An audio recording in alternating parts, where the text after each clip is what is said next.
Hello and what is up guys, Rai here and welcome back to some more automation and BeamNG.Drive. Today we are going to be creating our very own sports car from the year 1985. And no, this is not a record-setting, a land speed record kind of car for top speed from a production car. This is just going to be a regular run-of-the-mill sports car from the year 1985. At some point I will do my fastest car in the world 1985 video or the 1980s video, whatever that may be. This is not it. So we are building a car that can compete against pretty much the likes of a Porsche 911. So an expensive, a luxury premium sports car, a very small sports car from the 1980s, 90s, 60s, 50s, whatever you want to call it.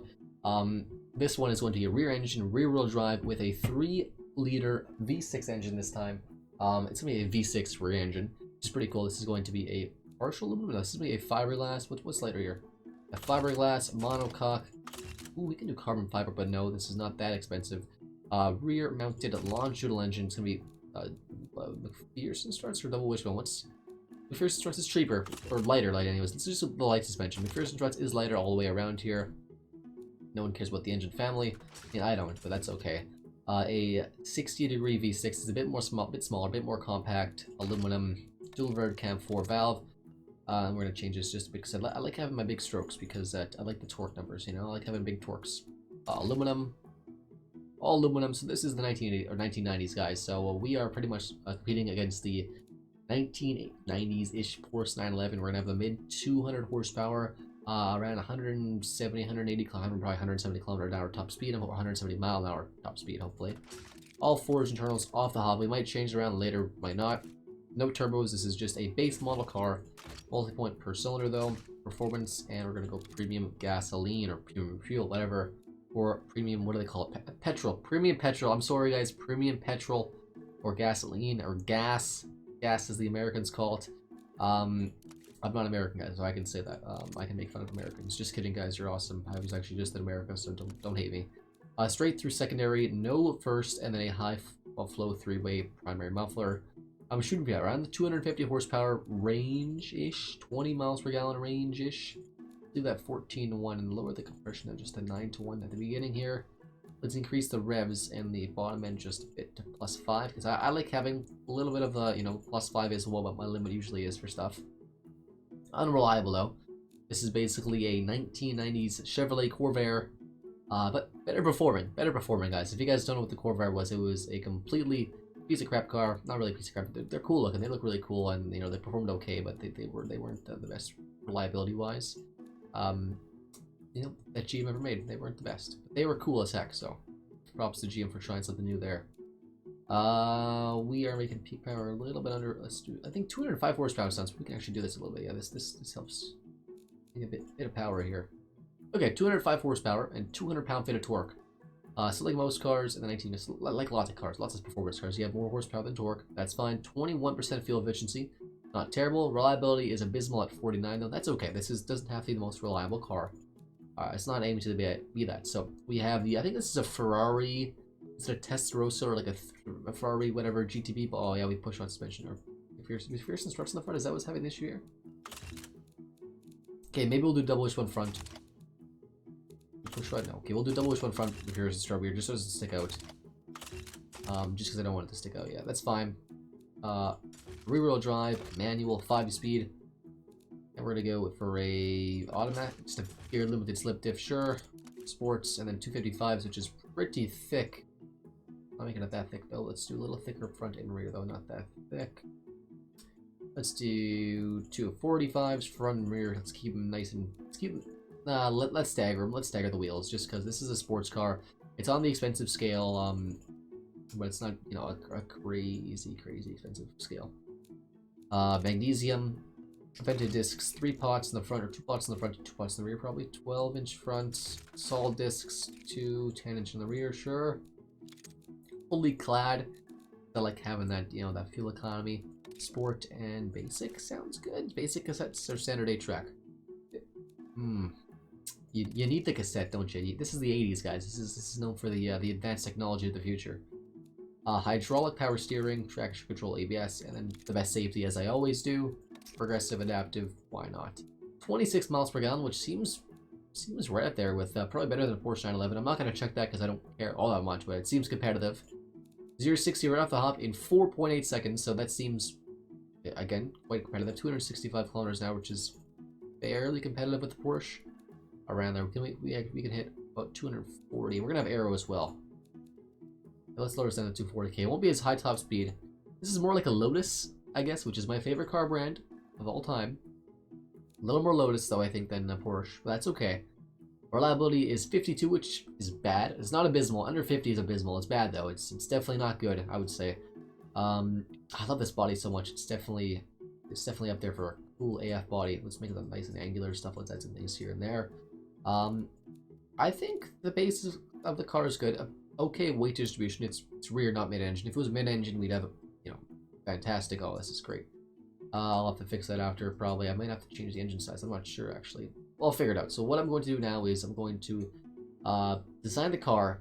I might just tweak the engine. I might tweak the suspension. I'm going to have all of that in the time-lapse, and I'm actually going to talk about it for once. Before I start, though, let me know in the comments down below if you guys like that or not. Do you guys want me talking through the time-lapse? Do you guys watch the time-lapse even? Let me know so I can actually make the video better, so you guys like it more, so I like it more. I don't know. Just let me know, guys, what you want to see. Sit back, relax, and I hope you enjoy. Guys, so we are designing the car now. So I'm going to take some design cues from probably some of my other cars. I'm not too sure yet, or maybe a new car. I'm not 100% sure. What I do know is I want to start always usually either at the bottom grille or the grille in general, or the headlights. So in this case, I'm working on the bottom grille because I just can't figure out if I want to have pop-up headlights or regular, you know, always up headlights, I guess. I'm not too sure. So I do play around with the bottom grille here pretty much, and the headlights to see sort of what I want, playing with a bunch of different designs and stuff. The bottom grille is pretty much complete, the basic design of it, so it's going to be similar to things like a Lotus, a Ferrari of a time, etc. I finally, you know, finished on what kind of headlights I wanted, which is very similar to another one of my cars, a Maven, I think it's called the Plasma LST, which is a 1980s sporty coupe. That's like an American kind of theme sporty coupe. This is going to be a late 80s, early 90s designed sports car is what I'm realizing here. So I'm taking some design elements like the headlights and the grille and sort of parted from the bottom fascia into this design here. Next up is the hood, the actual front hood.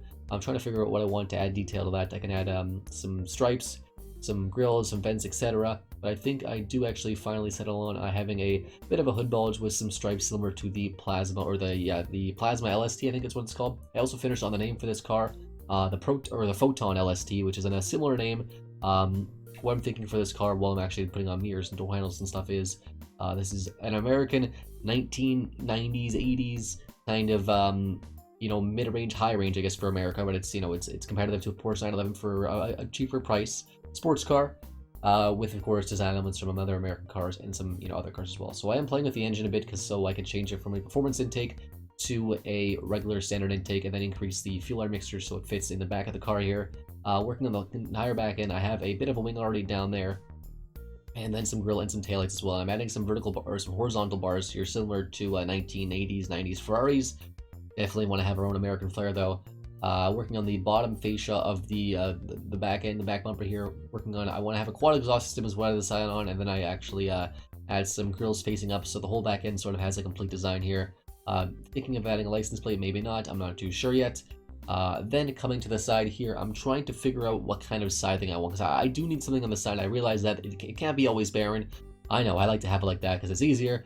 I do finally end up doing a Ferrari-esque kind of like a Ferrari, like a 1980s, 90s Ferrari side vent grille with one additional black stripe along the top here to add more accent, and then working on the back, the hood area, the actual rear hood where the engine sits under, or sits under. I add some vents and some scoops there to make it a bit more detailed.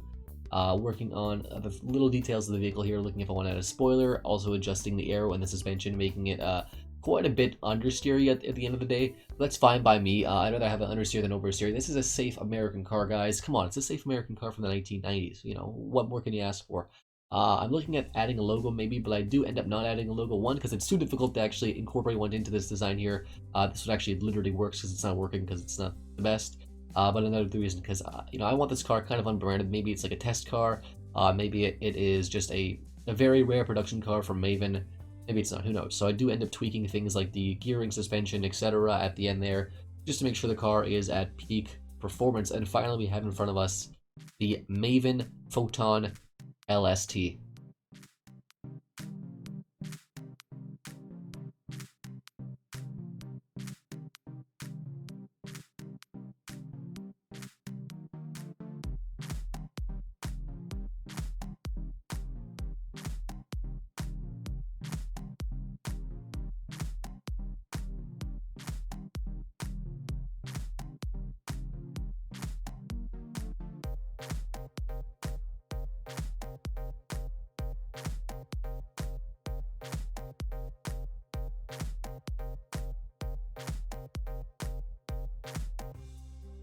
In front of us is the legendary Maven Photon LST, a one-generation sports car Maven produced in the 1980s, maybe, or the 1990s, I guess. Maybe it'll be a second generation. Who knows? So the car is complete. Maven Photon LST is the name, and Killing Porsche is the game. So this is our 205 horsepower sports car. We're going to do a quick walk around. So this car is $44,000 in 2012 dollars, which of course is very cheap, so it's much more affordable than the Porsche.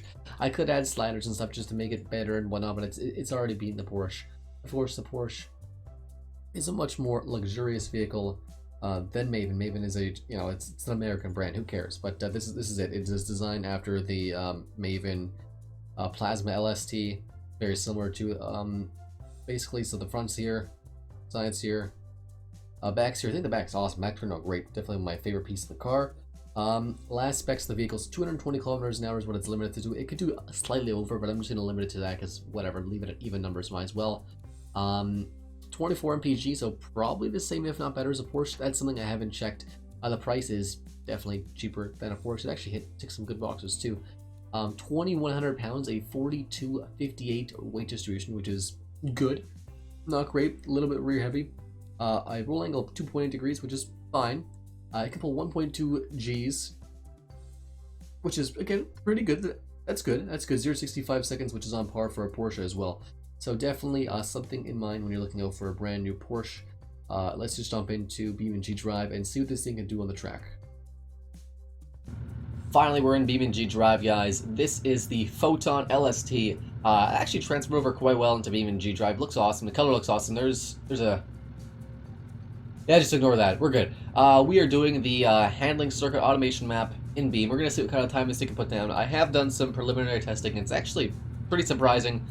We probably aren't going to break records. That's okay. So we are in realistic mode. First gear.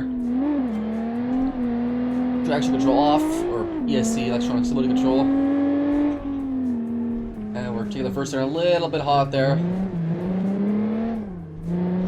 If I had a wheel on, I'll be doing a lot better right now. Wait, do you guys see the hood? The back, like the back trunk where the engine cover is? It's shaking. Weird. Okay. Brake. Come out of here. Turned a little bit too late there. That's okay. Gonna cut this really early here.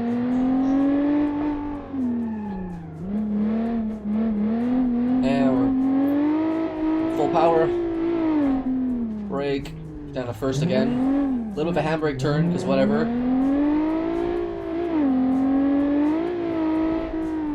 Braking, downshift, cutting through the grass, just cuz.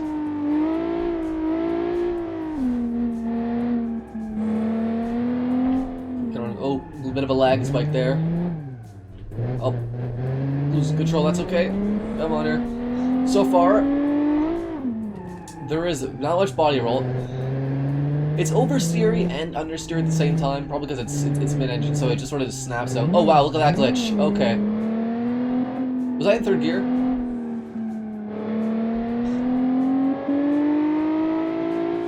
Finishing off 133, which is pretty good for the first try here. 133. I have done this testing. You can see your Photon LST. I have got 131, which is pretty much the same as my modern sports sedan, the CS258 with 425 horsepower. This thing only has 205 horsepower, so it's definitely competitive to a modern car. Actually, look, it's only 10 seconds. taking 10 seconds off my Corante Series 65 supercar with like what 600, 700 horsepower. Okay, so we're in that. We're just gonna go free roam for a second here. Just see how it sounds really quick here.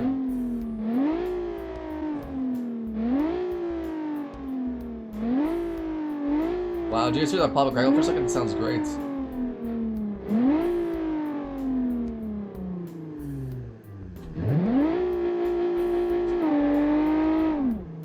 Sounds awesome. Okay, we're gonna do probably 1 or 2 more races. Yeah, there is some weird glitch happening. Okay, that's okay. I'm gonna do another map. We're gonna see if this thing can, you know, keep it up again. Just see if this thing drives. I'm gonna actually focus on seeing if this thing drives on another map. So that took a few tries. We are not in the Italy map. We are in the Utah Asphalt Hill Climb 1, doing a time trial here. I've never done this one before. The Italy one wouldn't work, it just kept crashing, so we're here now. Let's go this way.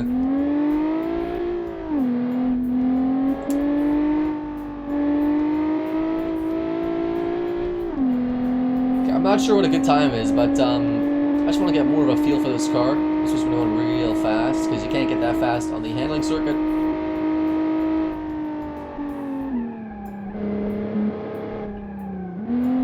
And this is definitely not a hill climb car. You'd probably go a lot faster in a hill climb car.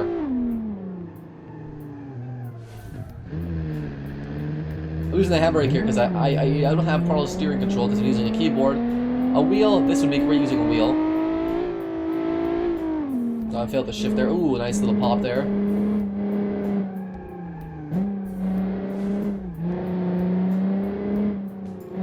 Off the road just a bit.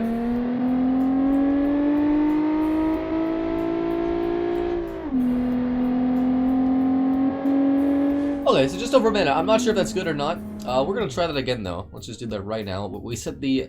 I don't know why it says that instead of my name. That's okay. Let's try that again. That was a bad start, but that's okay.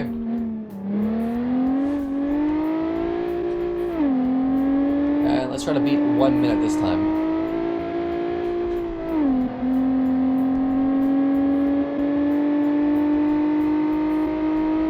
Let's come in this corner nice. Nice and easy. Yeah, it's so much scarier when you have a keyboard. You just can't properly control where you're steering, which is fine. Like, I mean, I'm okay with it. Oh. If it's good enough for Forza, it's good enough for me. Minimal damage, car is pulling a bit to the right, that's okay.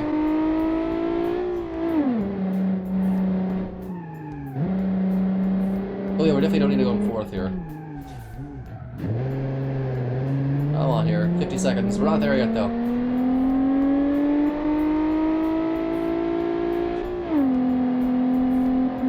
Nope, didn't break it. We have one more try. Actually, it's slightly worse. I'm gonna try one more time. Let's see what we can do here. Come on.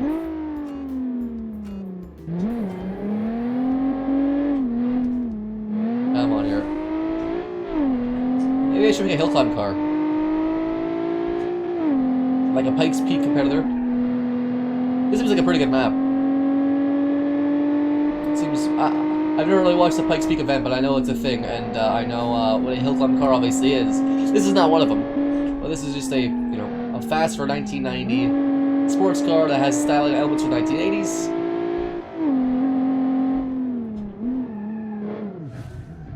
I'm taking that turn bad every time, but that's okay.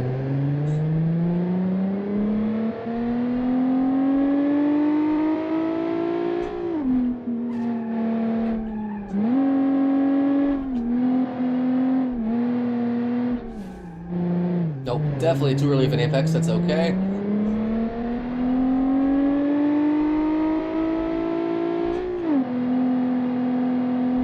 Ah, we still can't break it. Better time.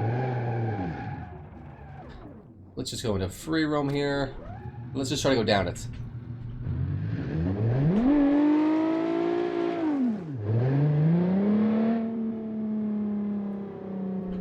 Okay.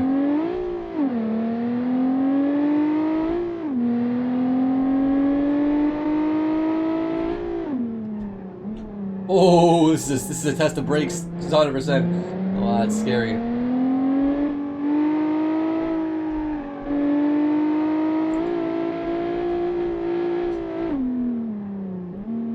Forgot to shift there, that's okay. A bit of a wall tap, front and back, that's fine, right?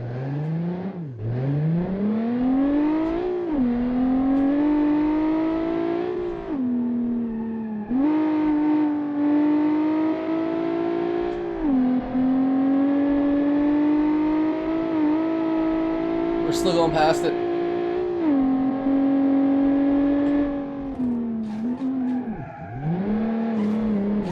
Oh no, that's not good. That's not good. It's fine. It's fine. It's fine. It's fine. It's fine. It's fine. Oh no, it's not fine. Perfect. It's fine, guys. You know, overall, I think that was pretty fun. That's pretty good. It's a pretty good car to do. Pretty fun car to drive around in. It actually handles surprisingly well. The times on the handling circuits are very similar to a 3,000-ish pound or 4,000 pound, 400 horsepower all-wheel drive sedan. So, you know, I think that's pretty good. Yeah, this is a fun one. I really want to do a Pikes Peak car now. I don't think anyone's really mentioned that before. But a Pikes Peak car sounds very fun. You 100% need a wheel for that because it's already impossible on a low-powered car, 200 horsepower, not Pikes Peak car with a keyboard and mouse, or keyboard I guess for driving. But I might buy myself a steering wheel and pedals, of course, in the next week or so. So stay tuned, and then that'll be some more content. I still want to do some Forza content. Let me know down below if you guys want to see me do some Forza Horizon 4, some building and driving. So I'm gonna build some cars, some really cool cars. Obviously, not as good as other people because I'm not the best. But I'm also gonna drive them around and win some races because I can win some races. I am decent at driving with a keyboard and some assists on because it's a keyboard, guys. It's literally you're better off walking. But no, it is a lot of fun still. So let me know if you guys want to see some Forza Horizon 4. Or even just some plain old Beam videos. Maybe I'll do the testing for the updated Utah map or the updated Gavril, the truck, the D series, I think. Yeah. Apparently people are doing videos on that, so I should just jump in on the hype maybe. I'm not sure. So, anyways, guys, thank you so much for watching. And as always, I'll see you next time.